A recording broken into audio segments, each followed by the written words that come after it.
Alors aujourd'hui je vais essayer de vous montrer comment utiliser un aimant en fait à vernis avec, je vais vous faire un bicolore, donc 2 vernis magnétiques. Il vous faut bien sûr la base et le top coat et quelque chose pour nettoyer si vous dépassez. Donc c'est parti, on commence. Donc bien sûr comme d'habitude je commence par appliquer ma base coat.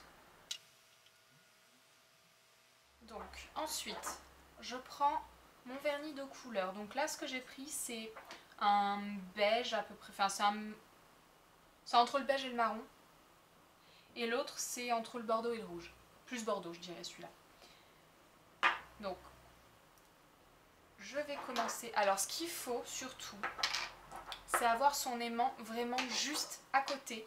Parce que, alors moi mon aimant il est pas terrible. Et du coup, avant que ça sèche, il faut vraiment tout de suite que je vienne au-dessus, assez près en plus avec celui-là, pour que ça fasse mes traits. Donc, alors moi celui que j'ai c'est celui d'Agnès B.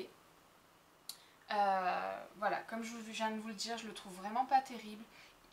La puissance de l'aimant elle est très faible je trouve, d'où le fait qu'il faut vraiment que je sois très près.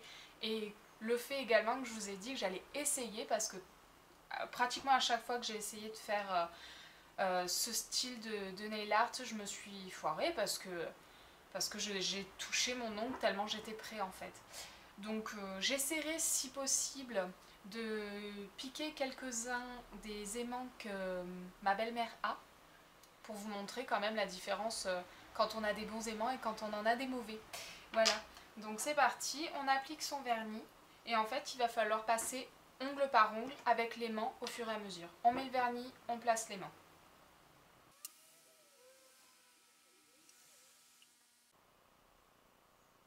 Voilà, c'est super, ça n'a absolument pas fonctionné.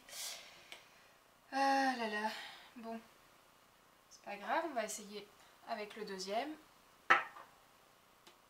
Donc en fait, là ce que je comptais faire, c'était alterner du beige, du rouge, du beige, du rouge.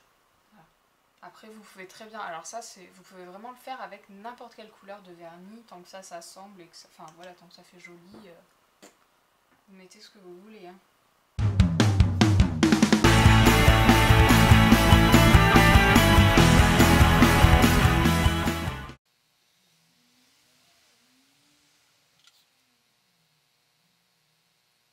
Voilà, un ongle réussi mais foiré à la fois, puisque bien sûr j'ai réussi à être assez proche, tellement proche que j'ai fait un trou dans mon vernis, je suis très contente.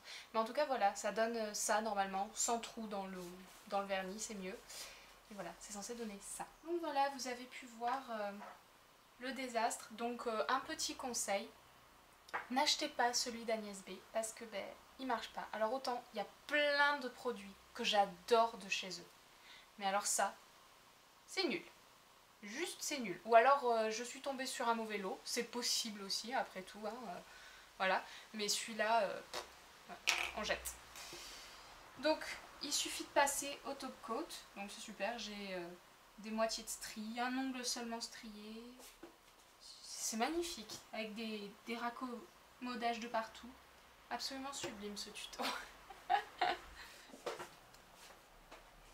Donc voilà, vous pouvez voir le magnifique résultat qui n'a pas fonctionné à part pour cet ongle-là. Donc normalement c'est censé donner à peu près ça. Je me suis rendu compte en mettant mon top coat que bah, j'ai fait un deuxième trou dedans. Mais bon, voilà, c'est censé ressembler à ça sur tous les ongles. Donc achetez de la bonne qualité, c'est tout ce que j'ai à vous dire en fait pour réussir ce nail art. Voilà. Je vous ai donné un tout petit aperçu de ce que ça pouvait donner. Et je vais essayer de refaire ce tuto là avec d'autres produits. Je vous fais plein de bisous, je vous dis à bientôt.